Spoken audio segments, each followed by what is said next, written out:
the silence of a dead-end road. You're in your formative years, and the world outside the glass is pure darkness. Then, a sound. Not a scream, not a footstep, just the sound of metal on the door.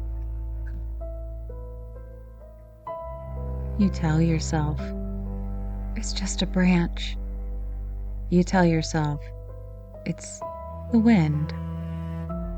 But as you pull away, tires screaming against the gravel, you aren't running from the wind.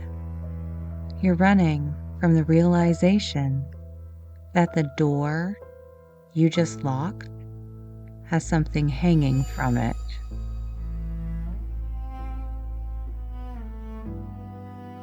There's a curved, rusted piece of butcher's hardware still warm from the hand or the stump that held it.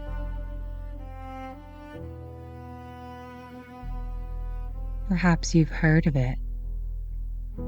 Beware, the Hookman.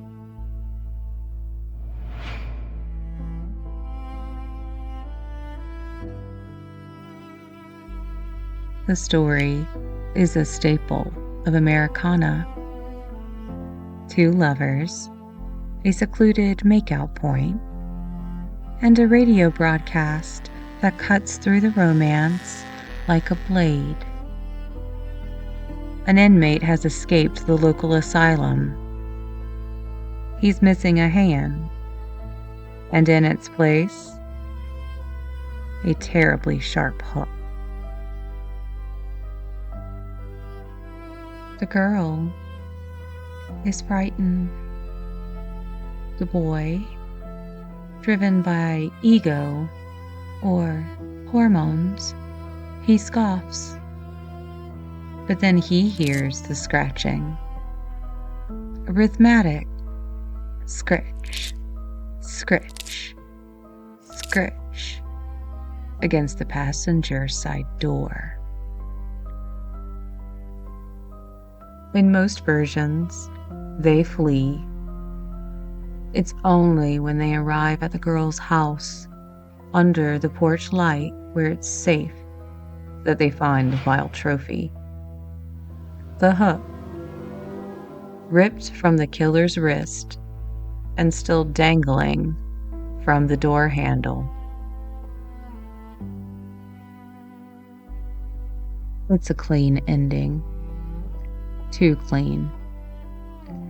It suggests that the danger was external, that the monster was left behind. But the legend is more than that. It's not about the hook. It's about the narrow margin between a kiss and a burial.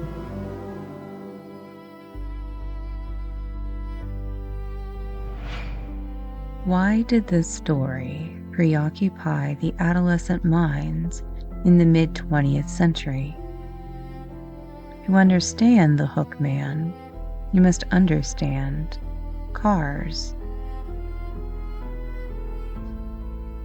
In the 1950s, the automobile was the first taste of true privacy for a generation under the thumb of post-war morality. The lover's lane was a space where the rules of the parlor didn't apply, and where there is a transgression, there is a need for a boogeyman to punish it. The Hookman is the personification of the stranger danger era.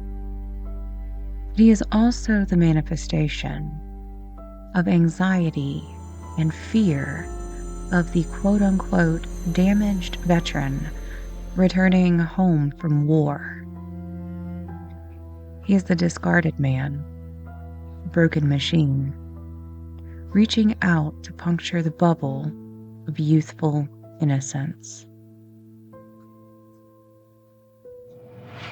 But there is a darker truth. The Hookman isn't just folklore. In 1946, the Texarkana Moonlight Murders saw a phantom killer attacking couples in parked cars. He didn't have a hook. He had a gun and a hood. The legend was our way of making a senseless human evil feel like a ghost story we could control. We turned a murderer into a monster because monsters have rules. Humans don't.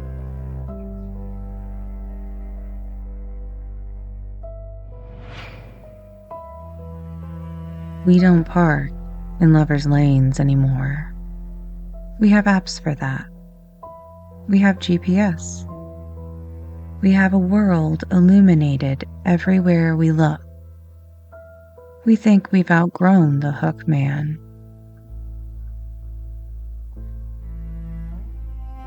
But look at your car door.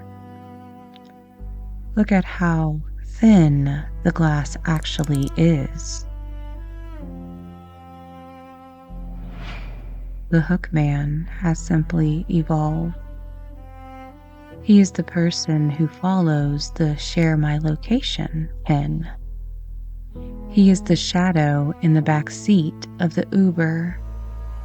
The legend persists because the vulnerability of being alone together is a permanent part of the human condition. We still seek the dark, and as long as we do, something will be waiting there to remind us that we aren't as safe as we locked ourselves in to believe.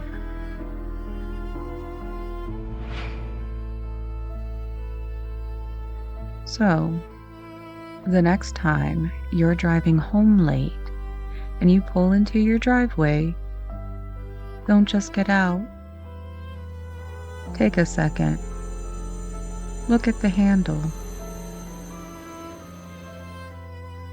Remember, the most terrifying thing about the legend isn't that there was a hook on the handle.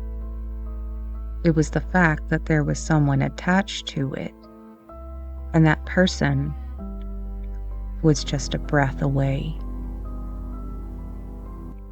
I hope the locks on your car door hold up. Sleep well, if you can. Don't forget to like, subscribe, and ring that bell to join us for more deep dives into your morbid fascinations. I'm Manda, and I'll see you in the shadows.